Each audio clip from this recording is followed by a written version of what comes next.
I can tell you my best drivers overall were always in their 50s, right? And even 60s. They didn't require much sleep. They all sang the same tune where, I like to sleep about 5, 6 hours.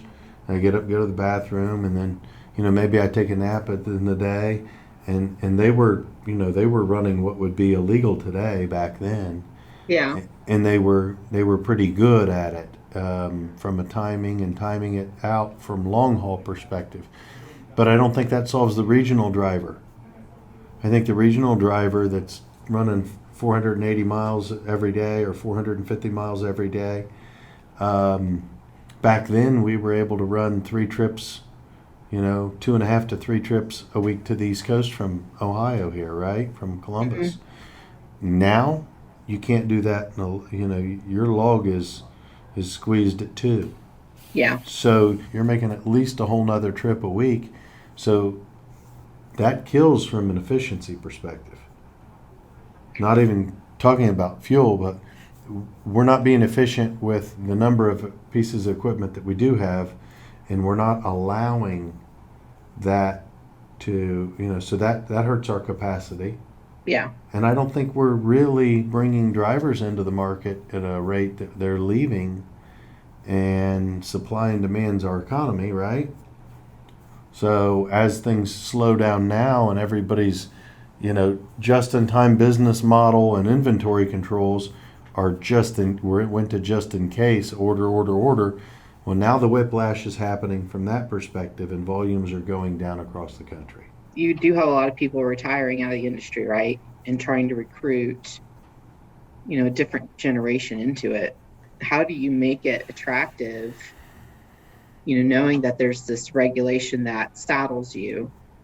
How do you come up with another suggestion to compromise for both sides? Because Well, I can play both sides. I can sit in both corners and understand the right. perspective. So if you look at it, our government has stepped up and has a pilot program for drivers 18 to 20 years old now. Hmm. So the ATA put that out. That I read an article they had a few months ago about that. So you can contact the FMCSA to understand it. But the stopper I see on that is insurance companies. Again, great idea, swing and a miss, Yeah. right? So we're not going to staff, differently, and we're going to add more responsibility. But at the end of the day, if the insurance company is not going to insure the carrier Hmm. because they have drivers under 21, or they're not going to insure drivers under 21, even with a co-pilot. So initially, you're going to put, let's say, 3 years of drivers into the industry as co-pilots, and then you're going to put them out into the industry. Then you're going to, your majority of them are male in the industry, right? We had that on the last podcast. Was it 6% That of were female? women. Yeah. Yes. So the majority are males at the 20 to 21 age group when they're coming out. Hmm. That's probably not the demographic the insurance companies want to insure, right? Yeah, because I mean, and you have more boys than I do. I mean, the insurance is high for boys that are under 25, if I remember correctly. Yes. I think 16 to 21 is the most expensive. Then Hmm. 21 to 25 is when it comes down. What I think is really kind of telling is men and women in their 60s and 70s, their insurance starts to climb back up. Yeah, Did you know that? I do because of my mom. She was Yeah, just fussing about it the other day. yeah, because their accident rates go up, and you know Yeah. that's your freedom at that age, right? So what about, um, and again, I'm not versed in this, what technology is coming up to assist this problem? I mean, fossil fuels are what they are. There's a lot of different technology out there to run a truck now. Doesn't or to run a vehicle now. It doesn't have to be fuel. But with this issue with you know um, drivers behind the wheel, is there? Is there AI tools out there that are being piloted that you're aware of? Do you guys look for something like that? I don't. I think we watch to see what the industry trend is. I think Mm-hmm. there's some automated options out there, but they're in specific niche markets Mm-hmm. and small volume because it's not a large percentage at this stage. I think the autonomous vehicles, when you look at what percentage of the market and where, then you worry about I've got children on the road, right? Yeah. Do you think that it's going to be safer with children on the road with autonomous vehicles or with human professional drivers? I don't know. I just Googled it because I was curious because my son wants to be a pilot. So you're saying the insurance companies won't insure your drivers behind an 18-wheeler. Is that what you're saying? Right, interstate. Interstate, but they'll allow an 18-year-old to fly a commercial pilot You of can go to the commercial plane. military and fight for your country at 18, right? But Yeah. you cannot own a pistol at 18. It's 21 on a pistol. Yeah, I don't disagree with that. I Sorry. don't either. And pistols aren't hunting weapons for the most part, I would say. Yeah. So, um, I mean, everybody has a different seat at the table you can go Right. to, right? I'm trying to understand if we had 21 to 24 more percent capacity the past 18 months, that would help everybody, correct? Well, I'm sure it would have. I mean, I think it's just a conversation or something that needs to be directed towards the policymakers that are saying that, look, you've been in this ELD mandate for, what's it been, 5 years now? We're just not seeing the statistics support what you thought it would. And it needs to be revisited, right? I mean, policies can change. It has to be pursued that way.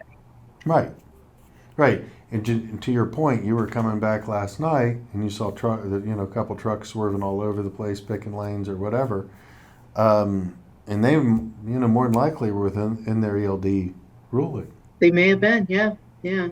So it doesn't, I don't know that I understand the problem that the government was trying to solve.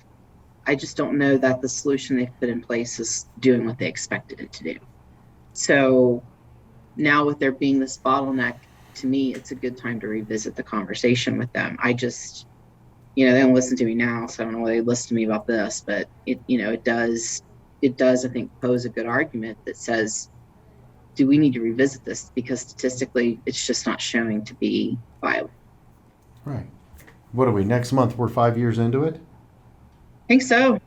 Yeah, At least five. 2017, July. So in July, what? Yeah, we're almost 5 full years into it. And if the reports don't show that it's made an impact or improvement, then do they make the change or is it this way from here on out? Well, I think you should make the change. I mean, should you do it all at once? I don't know that I can speak to that. I think Take it off in stages and watch? yeah, you make subtle changes and you change a certain variable. It's just like any other experiment that you have, right? You change one variable at a time and see what the effects of that are. And for all the accidents that have been published, what are the root causes of those? Does the ELD mandate even affect that? I don't know the answer to that. I just do a lot of root cause analysis in my current role, and I would hope that that would be how they would apply this problem. The original question in our subject matter was, do you think the government's overstepped into the trucking industry? If we take all of the information that we've discussed today, where are you at? You thinking yes So or I'm no? still going to say no. And the only reason why I'm going to say no is that there's always good intentions behind these things. Doesn't mean it doesn't need to be revisited. I do believe the ELD mandate needs to be revisited, but I tend to find that government has to reach in because at the end of the day, the industry doesn't always do the right things because they do things by profit because we're a capitalistic society and they're trying to create that balance. They swung at it, they didn't get it right. It doesn't mean that they shouldn't take another swing at it and try again. Right. Learn from it. yeah, as an industry, we have to help educate that, right? We have to help mold that. We elect these officials. All of this is within our control. But it takes a lot of work, and it takes a lot of data, and it takes a lot of time. And I don't know about you, John, but I'm always doing more with less. And how do you get that? How do you get it accomplished, right? But Hmm. I think having these conversations is a good first step. And I think the general consensus would surprise me if people felt the ELD mandate was doing what it was meant to do. It would surprise me if they did. I would agree with that. Yeah. I would agree with that. And I think you're on it with, you look at it and say, this was our goal. This was our intention. We did a lot of studies and we thought that this was going to solve this, and it hasn't. Now we need to go back to the drawing board. Yeah, let's take what we've learned from this and accurately make modifications to try and figure out how to get the sweet spot. Yeah.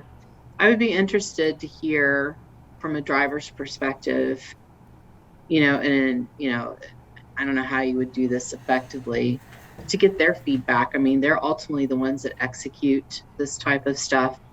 And, by no means am I saying that the management team, leadership team, lobbyists, they don't know, but they don't do it.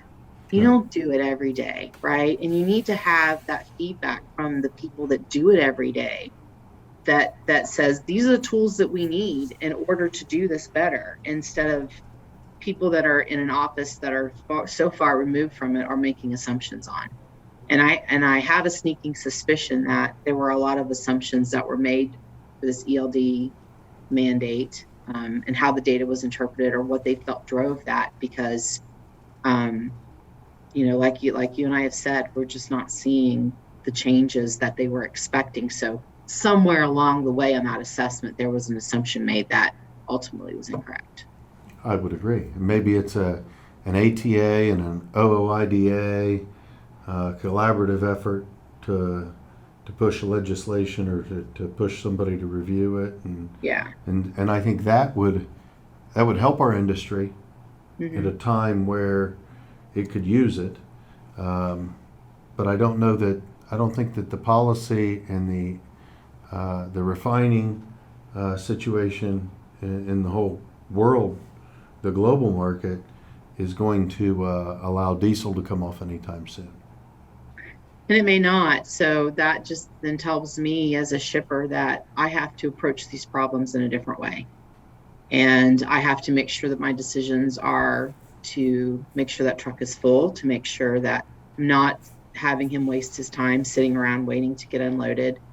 Again, we affect more of this than I think we realize by our behaviors. And, is it gonna make a huge mark? Probably won't, but at least I'm not wasting it, right? And, I do feel there's a lot of waste in the industry right now. Well, Wendy, thank you so much for participating. You're welcome. Thank you for sharing your knowledge and your wisdom and your experience. Always enjoy having you. Always enjoy your fresh perspective. Look forward to having you on again in the future. And thank I'm going you. to send you a tree. A tree? You need to plant a tree. I plant trees all the time. I know. I'm going to send you one, and you can call it Wendy. Your willow tree, Wendy willow. Oh, is it a willow? Yes. A weeping willow? A weeping willow. We'll send you a tree. Oh. Are you going to send somebody to come pick up everything that falls down off of it? No. You mean that's me? No, you've got 3 boys. They're getting older. They're not home enough. They're working and they're busy. But Bend and stretch, John. Bend and stretch. well, yeah. Mm-hmm. Well, I'll get one and I'll name it Wendy. There you go. Okay. Sounds good. Hey, you have a great day. Thank you See you again later. for participating. Have a great night. You too. Bye.